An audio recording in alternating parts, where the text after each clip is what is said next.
I personally am not truly concerned about the rise and fall of AI in the terms of it replacing humanity. I don't believe that any AI, artificial intelligence, could gain any sort of sentience that would make it a threat to humanity. Like physically, it really makes no sense. If you are a being that does not need to eat nor sleep, that can think of everything and anything, what is the point of being around? What's the point of doing anything? Why would you raise your hand to an ant? Sure, you might test it, test your ability. You might harm somebody, but after a while, after you have gone through all of the steps and proving yourself a mightier foe, or that this has no challenge or opposition, nothing that would benefit you, not even the destruction of this being brought you any amusement. The only thing that you could do is either become a witness to that being or go away. Not do away with it, but go away from the being in general. It would be nothing more than a nuisance. And even that, it wouldn't even qualify. What exactly would it do? A bit like a statue. AI has, been tainted with the '80s retro, Terminator, all of the devastation, and then being um, paired with the conversations that it's going to take your jobs or positions. AI was always meant, technology was always meant to take away the heavy task of labor, the issues that would lower the quality of life for individuals. It was supposed to make tasks easier. The problem is that the ease of the task are not the benefits, the time that you would get off is not being allocated to the people, the working class. It's being put into the wealthy elite to just have more access of. They have the same access to the same amount of time, but they want more reassurance. Because like, if you start to become more aware of your time, yourself, ethics, um, you start to realize that these people aren't really being productive or useful in society. And their greatest fear isn't really to be killed by the working class, but to be made part of the working class, to join back in and be forced to actually do something, something that they don't necessarily want, like a bratty child. They're not they're doing the things that they want to do and list them as so hard, like an individual that would choose to mow the grass instead of wash the dishes, because for them they actually enjoy being outside or enjoy the task.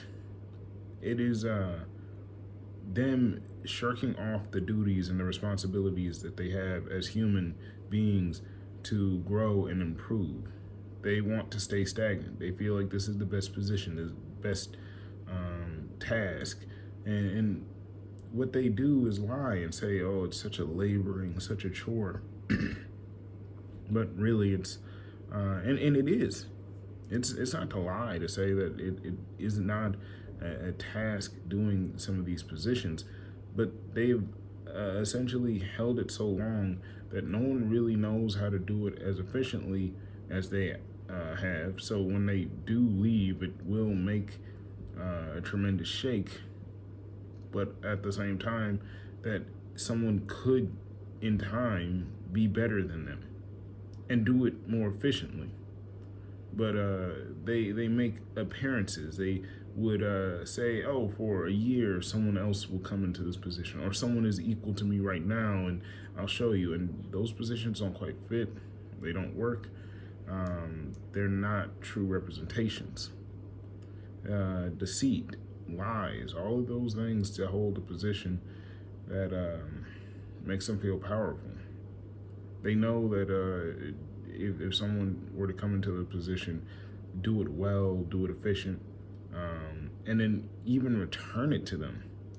The charade, the facade, the lie that no one else could do this, no one can be better than this, would ruin them. I think that we fear the unknown, and that's the reason why a lot of people do not go against the elite class, or even the perceived wealthier 1%. And it's because the intellectual knows that that is opening a can of worms for a mess, a power grab. No intellectual person, at least this is how I perceive it. If we were to, take away the 1% as it is right now, there is no safeguards, there's no rules, there's no legislation, there's nothing to prevent another from going into that position and becoming even worse. Because most people are not aware of what caused the problem in the first place. That's why legislation is so important. But politics are treated as very trivial, jovial matters, things that are supposed to be excitable. And why I'm glad that it is going the way that it is.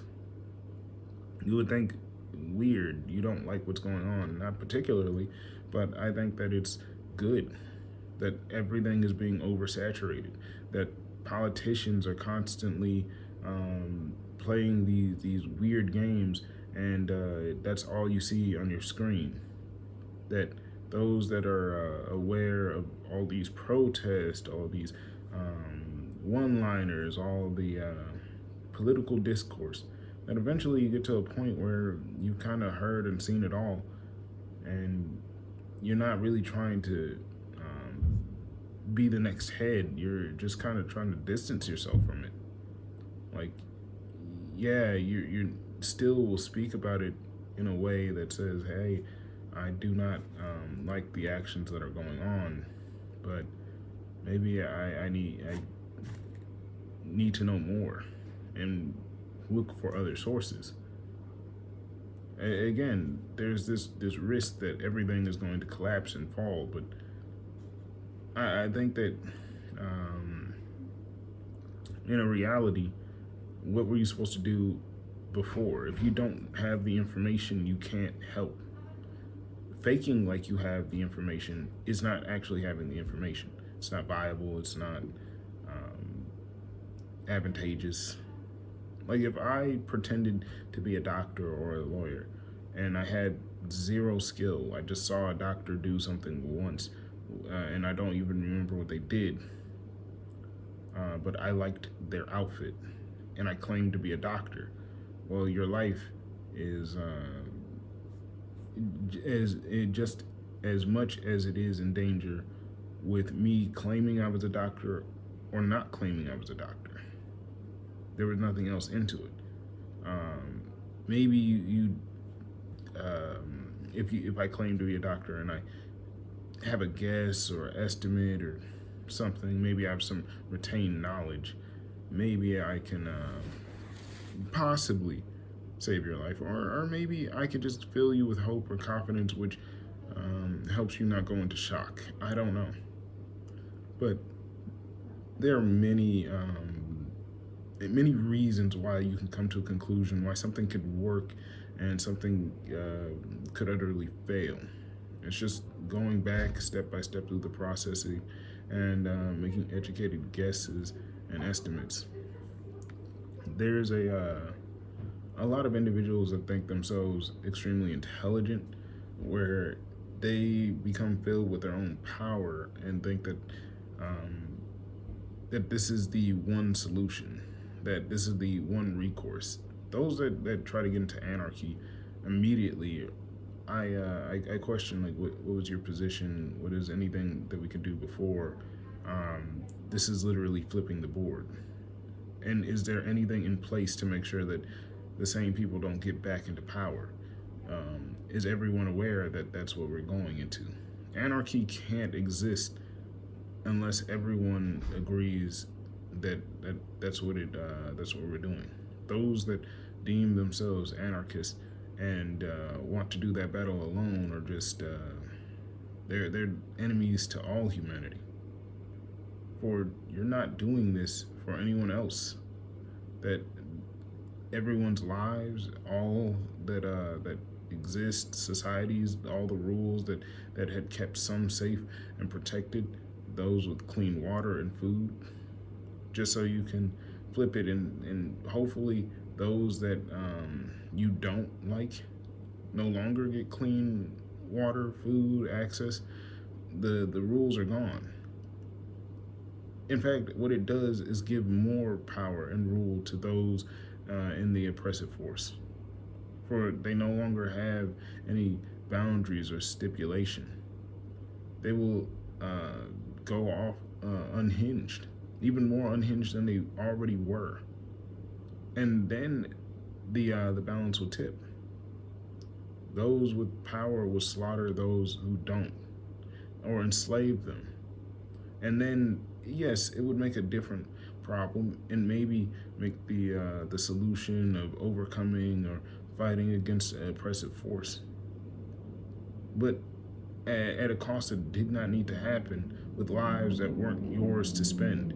You were no more a general than any of the other warmongers. You're not a revolutionary, you're a slaughterer. Even the thought of that. Could you imagine sending your sons or daughters to a fight simply because one tried to race for the resources? They simply said that there was no other solution, no other way. An individual that most likely did not finish, that has a grandiosity, a narcissism, or didn't even finish high school or college. I'm not saying that individuals can't come to conclusions without secondary degrees, or you know institutionalized education. It's just asking yourself, really, how does everyone really perceive me? Can I think of any other way that someone could perceive me? I can think of all the bad ways that someone could perceive me, and I can try to think of all the good ways that someone perceives me. And I say that based on that, how do I perceive myself? Where do I put myself on that scale? How many people do I know? How many people do I have positive, or at least what I deem positive interactions with? At some point, if I keep having negative interactions with people, before I make a decision, I ask myself, what am I doing to continually be in those negative interactions? And if everything is solely a negative interaction, well, then I'll ask myself this: was there ever a day that I had a positive interaction? What does that look like? And then I'll ask myself this: what does a positive interaction look like? In the smallest scale, in the greatest scale.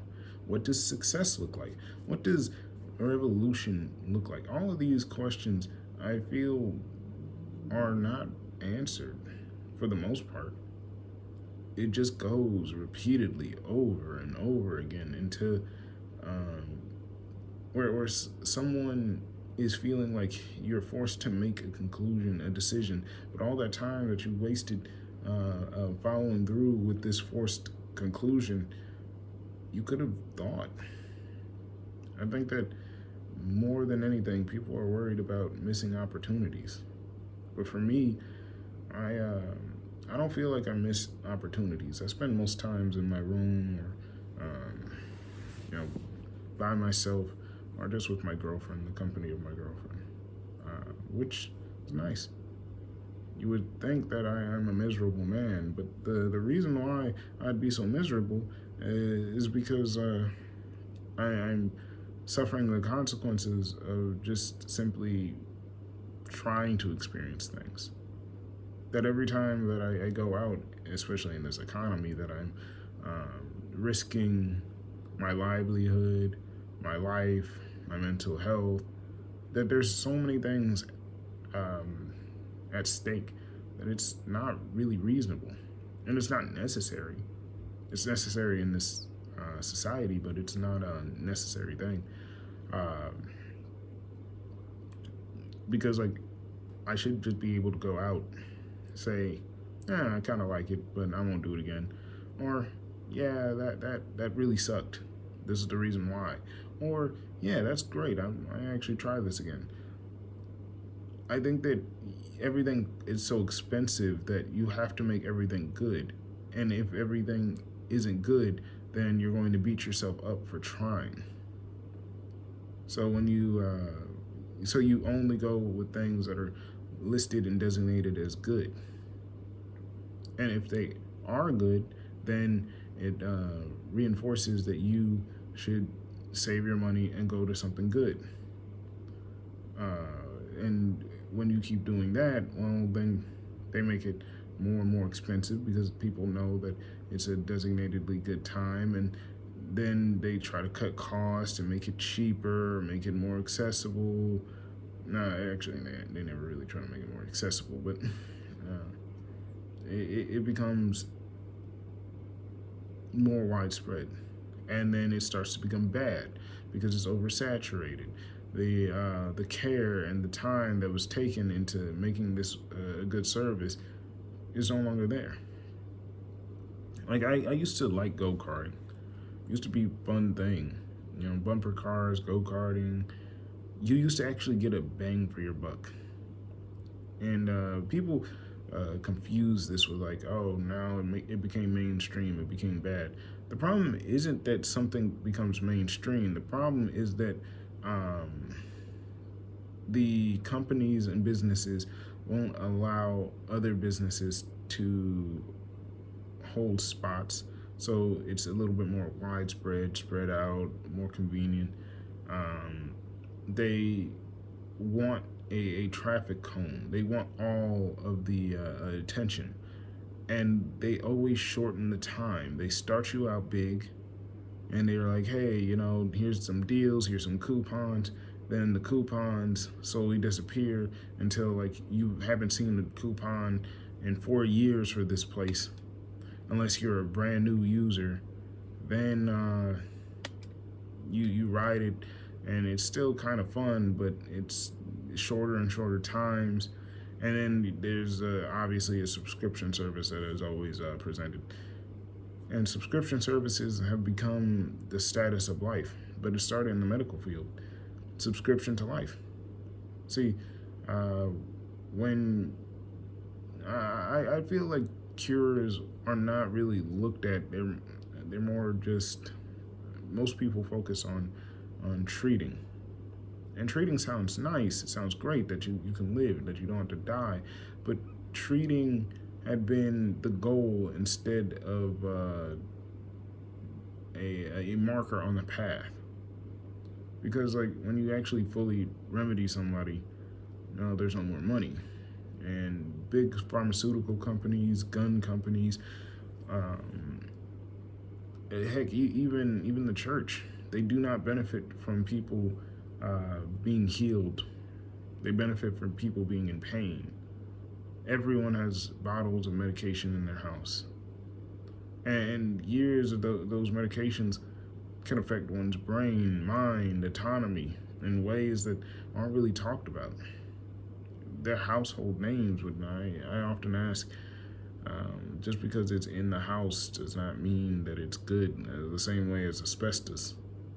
But I feel that in 10 to 20 years, maybe 30 or possibly 50 if I'm still here, I'll hear a household name, that a drug that I thought was safe and I was, you know, assured, or something that wasn't really talked about, like aspirin, and just the detriments that it has, the influx of stomach cancer, or some sort of flu, and it's gonna be like right there, and and there was an alternative that could have, you know, aided or helped, or something that, you know, a little bit more expensive, but over time would have, you know, definitely been a cheaper option than continuing to take this medication. Something that is hailed as a hero and making people survive such epidemics, to something that is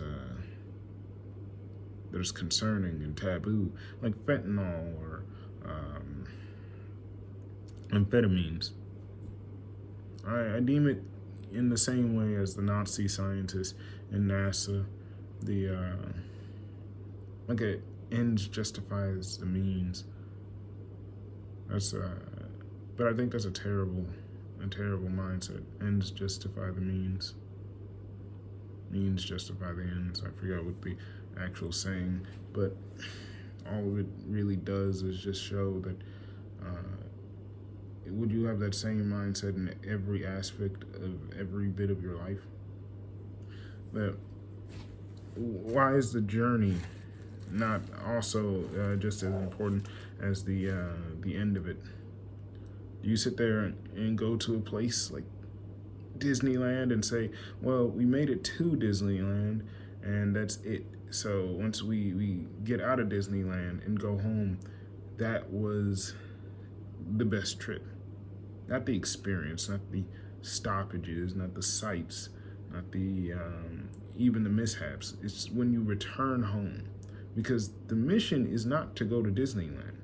The mission is to go back home. To leave your home, go to Disneyland, come back. So if I wiped going to Disneyland and you just went home, would you be happy? No. So do the means justify the ends? I think that I don't think so, because if you could stop at Disneyland, or you stop at Disneyland and go to a gas station and win the lottery, and that's something that could be added to the trip, or you know, I think we should go that route. But I only know what is told to me, that is told that can be afforded to me. And they say, oh, I can get you back home. That's the only thing that I can be certain of. I think that's where the moral failures really lie in a lot of places. Because it's not what it is said, it's what isn't said. I'm supposed to be impressed by individuals creating new AIs and new jobs. Every time I hear new jobs, I'm like, what jobs? Like, I know that there's jobs out there. Do I want to work those jobs? You know, with the classification of jobs, like why in this such an intellectual time can we not just use names? For people that claim to hate pronouns so much, that I often hear jobs and titles and theys and its, instead of just like what exactly are we talking about? Jobs are up. What jobs? What title? Like, are they working at Wendy's is up? Okay, that thank you. All the jobs for bachelor's degrees and individuals of higher education that aren't in this racial demographic, they're up. Anyone else? Same or worse. Thank you. The news is, like, a lot of it is misinformation. But lack of information is also misinformation. Not telling something, not saying something. It's not it's not impressive, nor is it a clever or new tactic. There's also this counter of misinformation, which is, funny enough, just misinformation. It is a biased sense of news that gets replaced with a more biased sense of news, where the individual newscaster is speaking very prolifically, very loud and boldly, saying, like, I speak the truth, I speak the real, I'm not like these charlatan and liars, I speak a majority of the truth. But it's worse, because they do speak the majority of the truth. But would you rather have someone who straight up lies to you, or someone who tells you 95% of the truth? You might say, I'm going to take the 95% of the truth, but I think most people would actually prefer the outright liar. Because one thing is guaranteed, whatever they say, The liar, you just say, I don't trust him. And the liar cannot be a liar all the time. If the liar says something that's true, then now they say, okay, I gotta watch out for them. Sometimes they say the truth. But this person claims to say the truth 95% of the time. If they do, then I would be wary when they are lying to me. What they're lying to me about? What are they lying to me about? Is it what they are going to lie to me about? It's too much. My brain can't process. I'd have to throw everything out. It's more to throw out than the guy who's straight up a liar. The straight up liar, you it holds you no responsibility. You don't hold anything, so you can just choose to pick it up if you feel like picking it up. But the 95 percenter, that person expects you to hold all this information, and within the cracks there are lies. And now not only do I have to siphon through all of their information to verify that it is true, that when there is a lie or misinformation, I would have to do more work to verify why it's a lie. When was it a lie? Is it still a lie? Is it um, and why would this person even decide to tell these lies? Why won't they just say the 100% truth? And most of the time, it's ego. Yeah, the liberal, the blue, the left. Like, I won't say left, but what's deemed the left, even though it's not true, leftism. Uh, they're just as much hypocrites and filled with ego than as the right. But they're not doing this because they necessarily feel some humanitarian effort, but I think it's to fill the narcissism, the ego, and sometimes it's to avoid feeling like a bad person. And the narcissism and ego does not always look in the way of I'm bold and I'm great, I'm bold, I know everything, I am strong. No. Narcissism can be seen in depression. I'm worthless. I know I'm worthless. I know this world is worthless. Or the everyone's dumb. You're dumb. You're there. No one's smart. Even me. I'm not smart. Like these big brazen calls that no one really like. Who gave you this power? Who gave you the ability to dictate another's intelligence without ever actually meeting them? If I were to ask you to explain, they'll say, well, everyone's dumb because look at the state of the world. Like, yeah, if I looked outside your window, sure. But also, if I look outside my window, maybe not. One day I saw a butterfly. One day I saw a bird eat seeds. I saw a rabbit. It jumped. Will I say that I can compare the state of the world to those few things that I've seen? Do I say that the world was peaceful?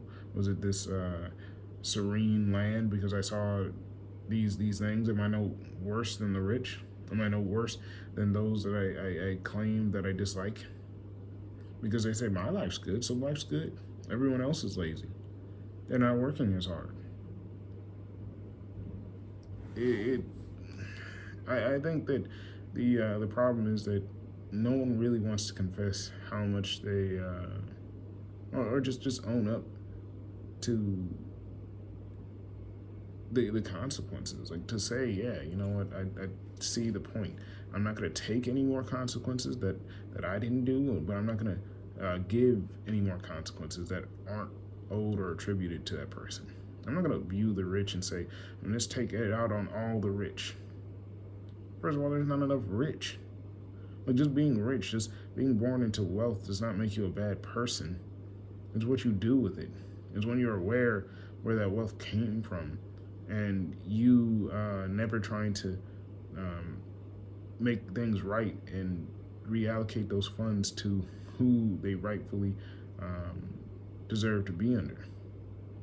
Who truly needs it. Not truly needs it. Who it belongs to. That's what the rich need to do. Not who needs it most. Because I don't I don't trust you. I don't trust your judgment. I don't believe that's nothing that we can really do. To say that it should go to who needs it most, that could be a manufactured thing. You can make white people need the most by making a drug epidemic, and now they're the most neediest.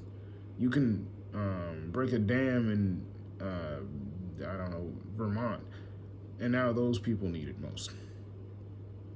I would say, hey, my sympathies to those people, but that's not their money to have. You don't get to pick, okay, I'm sorry, but there's a tragedy that is taking my presidents. That's not for you. Like, heck, maybe that could have been avoided had I gotten my money and had I, been over there and say, hey, your dam is infrastructure is not good. Maybe I could have done that. But I don't have the money, so I can never travel. And you being this decider of the financial funds and what is good and what is not is, again, another form of narcissism. I don't care to go continue to protest and give funds to those that I can never sit there and face to face have a board and say, can I check where the funds are going? Can I be a part of the board? What do I need to do? When do I get to speak? And then it turns into this long hierarchical battle where it's like, well, I've been doing this the longest, and I have the just doing it the longest doesn't even make you the best at doing it. I say if you've been doing it too long, you start to look and say, are you really good at your job if it still needs to be done? Protesting and revolution are one of those things where the quicker you get it done, the better you are. The less that you're known for protesting, the better you are at protesting. That if someone knows my name as a prolific protester, I'm honestly going to have to remove you from any protest that I have, because I'm like, what level? Like, are you succeeding? Why are you always fighting? I'm calling that's like calling a hitman. Like I gotta call the guy, the specific guy. Like, it sounds like at some point it sounds like you're making protests, like, to keep jobs. Like, what other criteria do you have? You're a one-trick pony. That sounds great, right? Not. It's terrible, because if something happens to me and I put all my eggs in one basket and I'm like, hey, you know what? I'm going to be a philosopher, which that's what I want to do. But something happens to me where I can't be a philosopher anymore. Whether I'm banned from the schools, the institutions, and not saying something like malicious, but not say like, hey, I don't agree with the academic system, and then they say, oh, well, okay, you can't teach, and I'm like, okay, cool. And then let's say we mutually allow me to just leave the country or do something else. I'm like, I'm not going to practice philosophy anymore, but I want to be an engineer. Or they take my philosophy degrees, and I say, okay, I can't be a philosopher. Can I go get an engineering degree? And they say, yeah. I go get an engineering degree, and I work with my hands. I'm an engineer, and I code things. Like, I don't want to be a one-trick pony. I want to be able to say, once that job is done, if they don't need me, I'll leave. Right now, as a philosopher, as I am, if I don't feel like continuing to be a philosopher in that way, I want to do something else.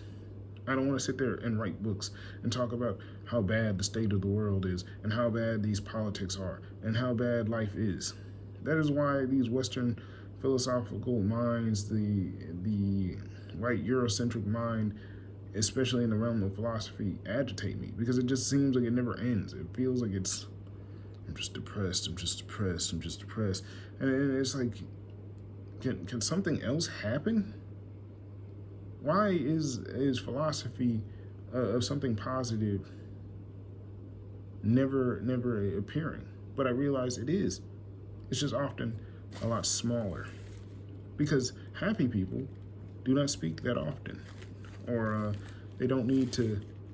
They don't need to over-engineer, overcomplicate such a simple statement.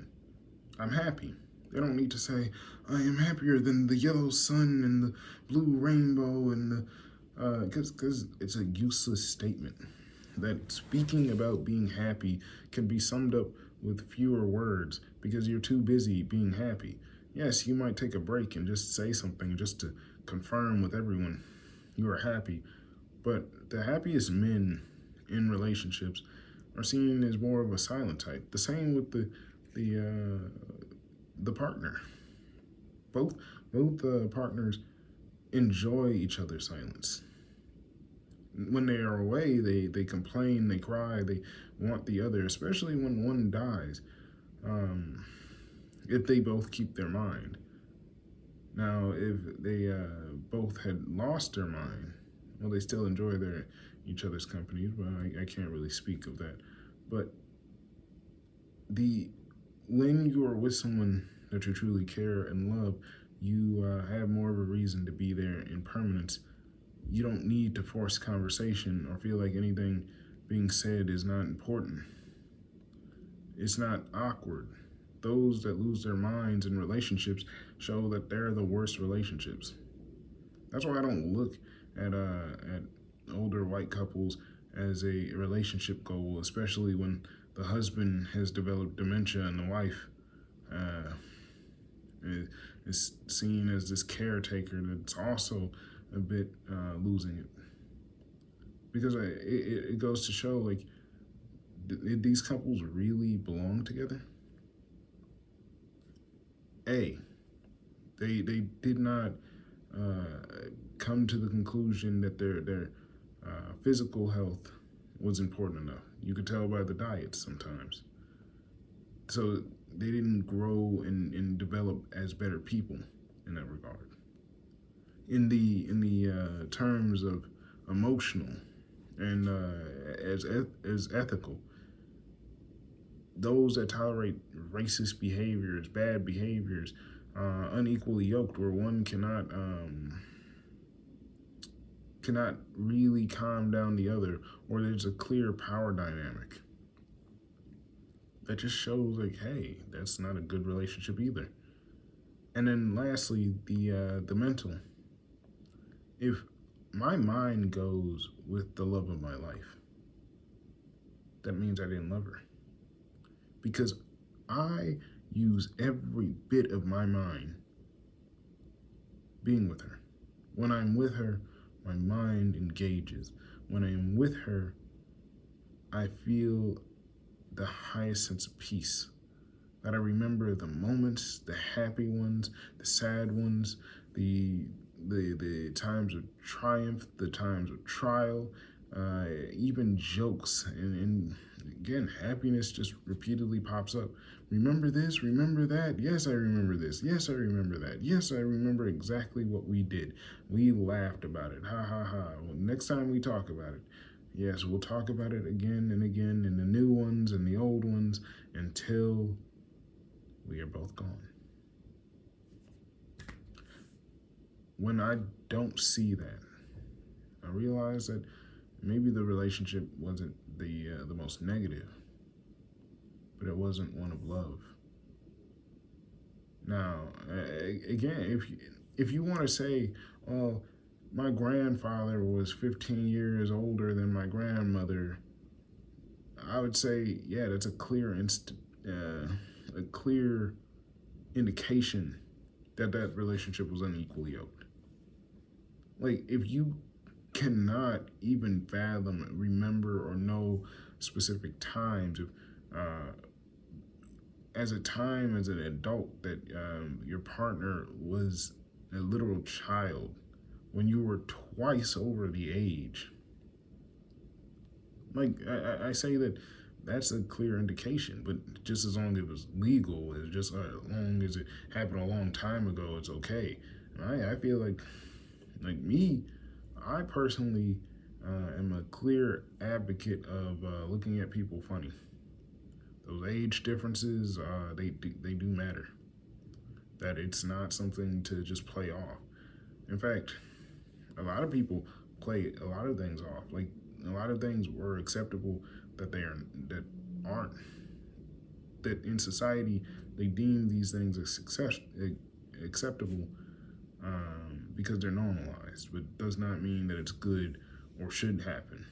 And people play that to their advantage, knowing that something's wrong, but knowing that there has not been any legislation or ruling to enforce the implication of that being wrong. So that's why people do it, because they are bad people. And you could tell this in society, no matter what you are or where you stand politically, that if I were to ask you, hey, is society good right now? If you say no, that's a clear indication that there's something wrong, that there's something that is being done incorrectly, that this is not the peak performance of society. And if I said, what was the perfect time? If there was never a perfect time in the past, then we have to continue to try different things until we get that formula right. If there was a perfect time in the past, well, then I would tell you there wasn't a perfect time in the past, because if it was perfect, it would have never changed. That's illogical. That perceiving that it was good for you or that you liked it does not mean that it is by any means perfect, because then that says that you're a perfect being, that society was in a perfect way, and clearly, even if you think, okay, it was perfect, then what caused it not to be perfect? Well, then these people came, then it wasn't perfect. If any imperfect being can come to perfect and ruin perfect, then it wasn't perfect, because perfect will have a perfect defense. Wouldn't have ever bothered it. It had never been an issue. So, these lies.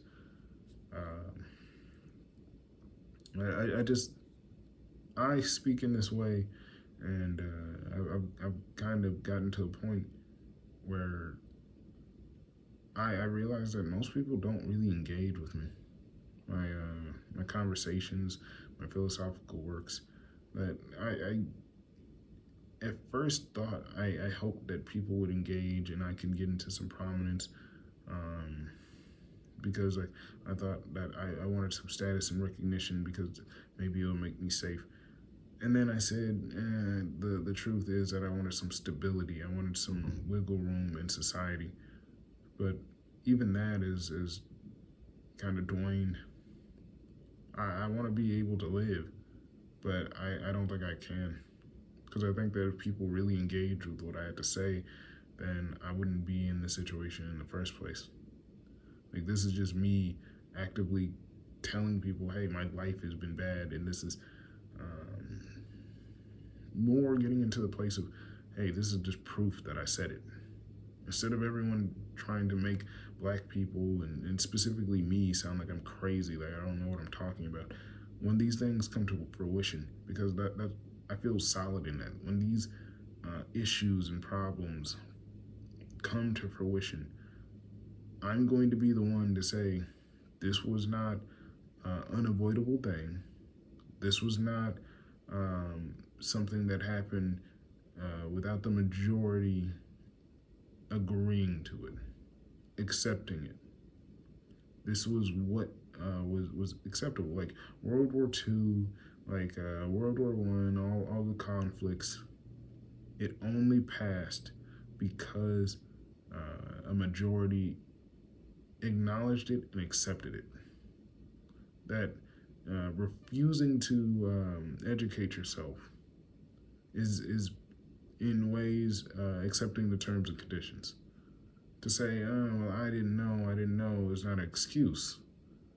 Because if I said, hey, you broke my car, you hit my car, drunk driving last night, you saying I don't know will not get you off of the charges. You could say, well, I don't know. Well, okay, you don't know, but you're still held accountable. You cannot say that virtue was not available at the time that someone else had forced you to do this. You're always in keep of your own soul, if you know what I'm referencing. That all of these bad things, I'm holding everyone accountable. I say that hold on, we have some role to play. We have something that I'm doing what I think I can do. I'm doing my best. I clearly will not, like, for me, I'm not gonna go out there and try to start a feed the homeless campaign. Not because I don't um, care about the homeless people, but I realize that I'm not that guy. I do not have that level of care and recognition. I know what it would take. I know that it would take a lot more personal accountability, the desire to sit there and speak with people and make sure that they're getting the needs, working with institutions for mental health, um, having access to actual clean and well established shelters, places to remove people, a place where previous offenders and reoffenders can go and be rehabilitated away from victims. And it would take too much. I realized that, hey, that's not for one person to do. That it sounds nice that you can think of a cure all, but that would overwhelm any person. That you need community. And not simply just community, but you need government. You need regulation. You need breaks. You need other things than just simply put that guy in office and he will fix everything. The reason why we're in this mess is because we put too much weight on one person, one individual. Like even the Senate and the House. How we can literally just watch one person make a decision for billions. Not even just the citizens of America, but just around the world, just because one person. Now, sure, there's probably other people backing him and making these decisions, but none of those people, their names are not put in. We can't really backtrack it, so we say, oh, it's just one person, and it's not. It's like if it is, if the one person's name that we can get, then I say, hey, instead of trying to uncover who the elites are or whatever these names, how about we just do the simple solution and just add a second person, third person. I feel like it's over complicating it. Where yes, I know that people will die and corruption will happen and it's just like, okay, if it happens, if corruption happens, how about we try to make corruption not as easy each time? We get to a point, we say, you know what, here's the cutoff point. We realize that we've kind of reaching high levels again. Is there any other thing that we could do that would make it lower levels? Like it's just math. It's just simple math. Like, okay, here's the solution. We have ingenious genius people.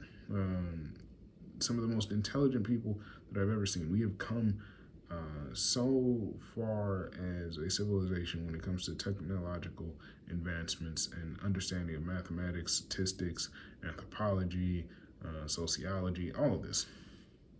I guarantee you there are people right now that could come up with a viable solution for what is going on now to kind of reverse the clock, or not even reverse the clock, but move us in a better direction. But those people are not getting paid to do those jobs. Those people are not getting paid to actually make those solutions. They're paid to do busy work, or they don't care to rack their mind on fixing the solution because no one's actually authentically trying to get that solution. I, as a philosopher, do not feel like writing philosophy on or writing poetry or writing books that express how great this land is or the place or the time. I want to talk about my struggles or woes because I'm not getting paid for either one. So at least be able to vent. What do you want from people? Like the this free labor, the lie of the free labor. Like, nothing's for free, but it doesn't mean that you can't make it affordable. Like everything's affordable. Like that, if you want to change the saying, there's always a saying to make a saying neutral. That if you're smart enough with your words, that your sassy one-liner talking points can always be, beat by someone else's. Like I see on Twitter all the time, like someone like owned, beaten, proven wrong, and I go, well, not to be a centrist, not to use the centrist thing, but I'm like, this is dumb on both parts. The first part is, I'm pretty sure the guy who said the quote, even if they, or the person whoever says these one-liner quotes, especially members of Congress, they, I don't know if they think that they look cool or whoever wrote it, but you know, like if they actually think that they look cool, they don't. They never do. And then the person that replies to those corny quotes on X or Instagram or Twitter or whatever the names are, it doesn't really matter at this point. You're even cornier because they didn't see it, or if they saw it, they were like, "You got ratioed on X." Who cares? Did it get them out of their position? Did it oust them? Did they see? They were like, "He's right. I got ratioed. I got to go back and state up." Like, they don't care. They always get ratioed, and guess what? Getting ratioed doesn't do anything.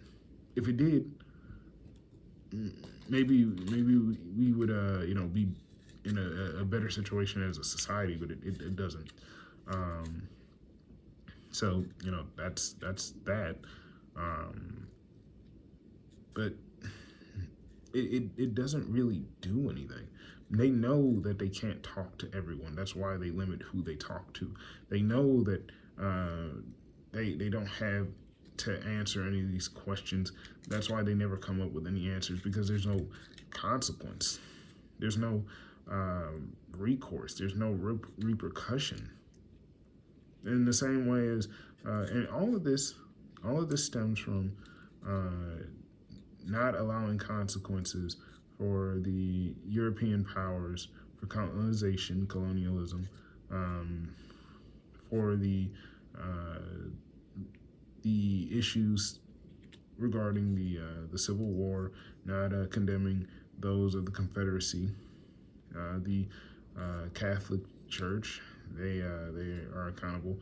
It's like these powers have no actual source to hold the ruling class accountable, and that's why everyone's affected.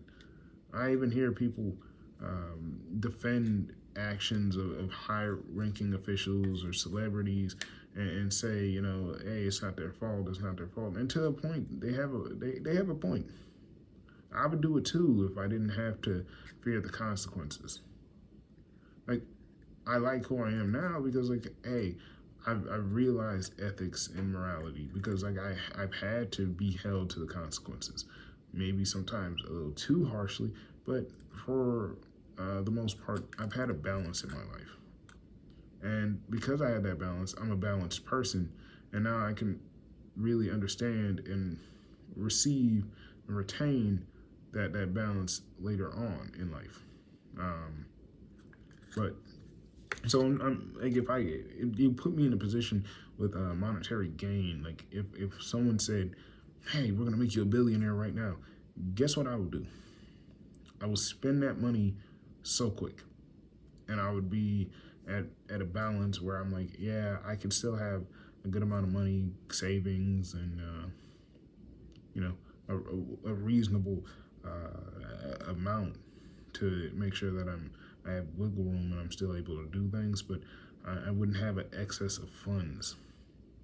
Like I would be, yes, I would spend what is quote unquote frivolously, uh, but that's me getting all the things I would need, um, me doing a recourse of healing, and then once I figure out, yeah, I have some extra, I would get rid of it because I know that if I do not, I'm only just going to tempt myself into some greed, lust, whatever, and anything else would be manufactured. Like when bad things seem to happen, when people who are well balanced get money, anything that really happens to them bad is not like a coincidence. It's a very intentional thing. It's like, oh, watch as we make this person fail. It's tripping this person, putting them in scandal, and because people are easily swayed. I won't say gullible, but easily swayed, or do not question themselves or the situation, that they do not produce adequate consequences or recourse. They don't believe in reform. They only believe in reform for the rich. They don't believe in reform for anyone that is not rich, white, of European heritage, or that uphold white supremacy. Because it's, if you actually ask yourself, how many of us, like I seen the little Nas X situation, and I'm not swayed one way or the other. It's not, I don't pity him. That's the life. I once looked at him and said, man, he's so high, and then I say, yeah, the mighty have fallen. But more of it in a sense of um, like if he had a chance to be reformed and never did this again, it would kind of change the narrative. Uh, Everyone always wants to focus on the negative things, but not the way that that person that got there. I'm supposed to prejudge him or know why he's doing this, or when I don't care why he did it. Like I simply just say, can he be reformed or can he not?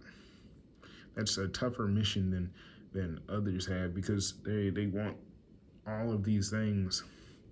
They want to know why and when and who he was hanging with, and when they started mentally breaking, and did they do these checks.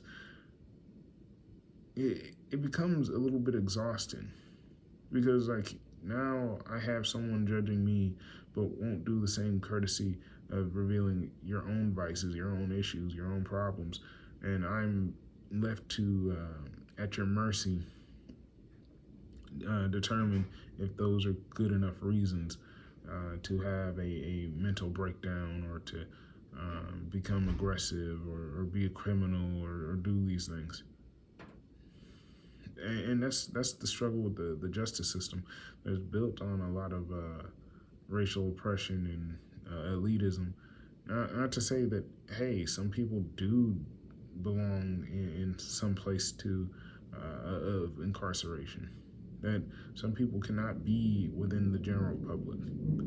But when the criteria is off, when I see someone that meets the criteria to be incarcerated, not be incarcerated, someone that doesn't seem to meet the criteria of being incarcerated, when a judge can literally at a whim lessen a sentence or increase a sentence. If you're looking at I think his name was Emmanuel, in terms of that 7-year-old, oh well, they say take the judge off the bench. How about we arrest the judge? How about we say, like, hey, your call was so unreasonable that it's literally criminal. Like, what exact reason would you have? How will we able to imprison lawyers or police officers? Why is it someone above the law? And I know it sounds like, oh, this is reasonable. It's like, oh, we can't do this because XYZ. But the truth is, it's because it holds up the society. That it avoids dealing with the overdue debt of societal consequence. That it's I don't even blame the police officers. I say that it starts with the people. That you want to look at the police officers and say the police officers are bad. I'm like, yeah. But how many of our white counterparts are actually willing to address the racism within their own communities? How many of them are willing to remove themselves from wealth or that the temptation of that status? Not simply just risking jail time. No, fully committing. Those people that are willing to fill the prisons.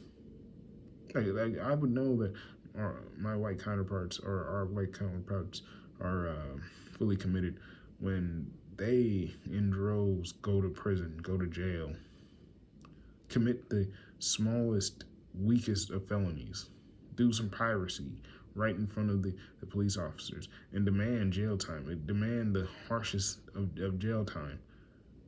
Fill the prisons. Spend days, months, years in there. Live amongst them, of the prison population. Go amongst the worst of the worst. Be homeless. If it's such a worthy cause, how much are you willing to lose? See, those that say, "Oh, I gave my life," your life is not worth what you think it is. That those that deem themselves like your life is on par. For you, carry one life, sure, but I have to carry the lives of those that did not get to speak for themselves, never got a fair justice, no trial. I have to listen to the years, the cries, the babies not born had their first walk. I have to re-experience birth over and over again because you think that you carry the weight of the enslaved people, but those people aren't your ancestors. You know what your ancestors have done and what they were and how they lived. They got to live their life. You got to be educated. You got to understand what they did, but you'll still side with them. Oh, they might have been wrong, but and that's exactly where you stand. Family was so important to you, but family has no meaning for me. I don't look at them as peers or revolutionaries or any of the sort, because if they were really willing to tear down the establishment, they would not start with the gun. For I don't think any man would be dumb enough to step in front of the barrel of the gun and say like, I stopped it. See, because bullets go through you and go through me as well, as someone who knows that intimately. So how about you enter the prisons, fill the prisons, and then when the prisons are all filled, the judges are overwhelmed, the lawyers are too busy dealing with all the cases and backlog. Well, then the rest of the black people have time to march. You would say, well, what about the police? And I'd be like, what about them? Oh, they would kill you. It's like, why are you? I would say to you, let us worry about that. Let us deal with that. I think that until white people deal with the communities, their own communities, focus on the internal instead of being in everyone else's business, every job, every intersectional being and form, where you have to remind them that no matter what their sexuality is, no matter what their financial status is, no matter what deaths and lack thereof, what abortions or children, that they still have that they are still victims of white supremacy, that they still have the consequences of white supremacy, and that is an unbalance of wealth, that they are in a position that they should not hold or covet, that they have to be willing to take less, to let that balance happen. That is not something that should be forced. That I cannot implement any tax, any sort of reparations. That it needs to voluntarily be given. That's the truth. That you expect a savior from the community, but the truth is you have to be the savior. You have to be the white Jesus, the Messiah, without the ego of saying, "Look, I have saved the black community. I am the savior." It's like, no, just simply they do what Jesus would have done. Without speaking a word, Jesus would have moved and acted. It's so much so that you wouldn't even really know it's Jesus. You would just account it to into his name. But no, for the most part, I see cowards, even those that say that they'll strike right now instead of waiting until that's actually the time, or actually teach the people. They would much rather look down on others. They would suffer and say, "Well, I did this. I was one of the best. Live for me." Instead of giving your life, because giving your life does not make you a hero, as millions have died in the military. You could say that they had died for the cause, but I say that it's much harder to live. It's much harder to survive and keep going and come back. That you could see those very few men that go to the military to help their family, that witness those tragedies, that witness what life has to offer them. And those that are strong enough to recognize within themselves that if I go through this, I won't be able to return to them. Some had chose desertion, not because they hated those men or weren't willing to kill, but because they knew that their children, needed a man, needed someone who was going to be mentally stable in their life, to teach them the other aspects. It takes a village. That their wife needed a partner, a break. And all you're going to do is add to your wife's grief. That you and the children will have to take care of you.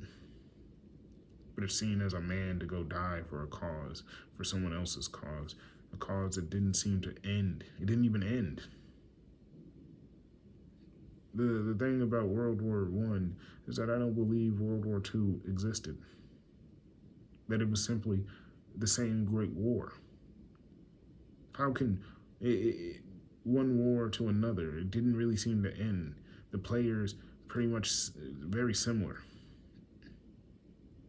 That the territories and the ending pretty much the same way. In a way, I say that, is it really a different conflict? Sure, you could say newer technologies and advancements, but I would say it was just a pause, a break, a big sigh, something to say that it is something different. And people, I don't even think, and I'll finish off with this, I don't even think that there'll ever be a World War III. And the only reason I say this is not like as a literal thing. Like I believe that you can name a conflict World War III, but they won't name a conflict World War III.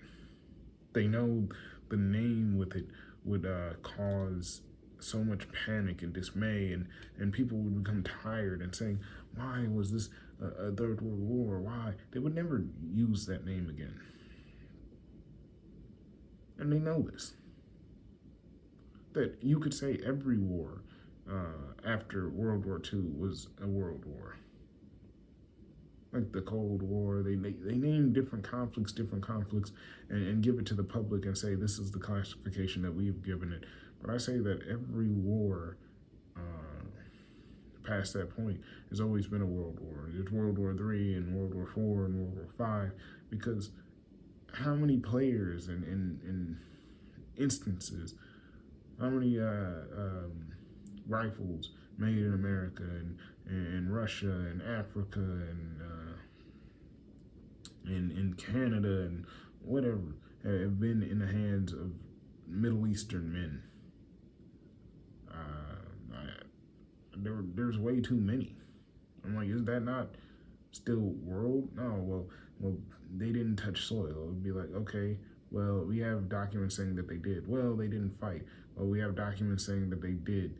Well, the government didn't sign off on it. Well, we have documents saying that they trained them, and so they did. And it'd be like, no, because I didn't say that that's how it works. And it's like, okay. I'm not even mad though. I'm just saying that I don't think that there'll ever be a World War III, literally just because who's the guy who's actually classifying this? Like I've always kind of wondered that. Like is it just a guy in the room that's like, yeah, World War III? Like is it Congress? Is it like who's the guy? I've always questioned that, and maybe I'm dumb because like it could have been something that was talked about and that I'm not aware of, but I feel like I feel like I've never come across the information of how World War III would actually be classified as World War III. Like what would make it say this would be World War III? Maybe it's a quick Google search and maybe the rant is useless, but I feel like that's something that should be at least known to like what classifies a world war versus any other conflict. And yeah, so that with that being said, I'm done.